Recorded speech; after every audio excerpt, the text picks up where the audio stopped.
never so much a part of me. And if you go, I never know what to do.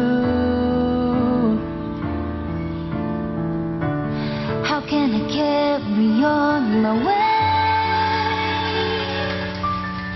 The memories,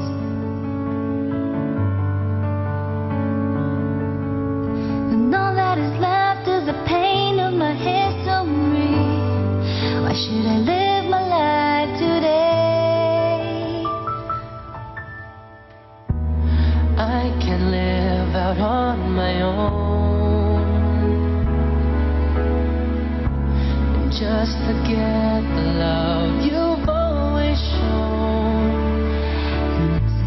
The fate of my condition, please don't ever go, for I can't live my life alone.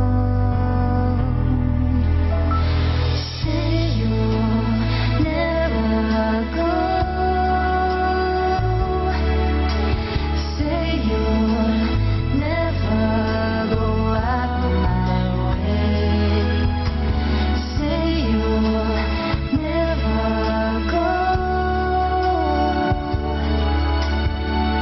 For we can still go on and make it through.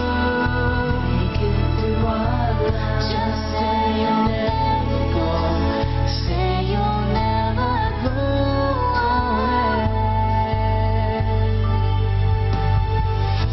Una, napakatamis ng mga simula, ng mga umaga na ang bumubungad sa iyo ay ang kanyang mukha. Nag-aalmusal ka ng kilig. At pagdating sa gabi ay baon mo siya hanggang sa paghimping dito.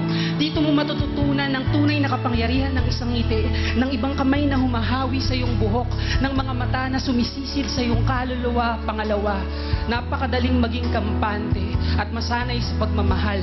Ang malunod sa kapangyarihan ng kami, ng inyo, ng tayo, ang malimutan ng pangangailangan ng kanya. Paano naman ang kanya lang? Paano naman ang ako? Napakadaling malunod sa akala na ang iyo ay mananatiling iyo. Pangatlo, mapapagod ka.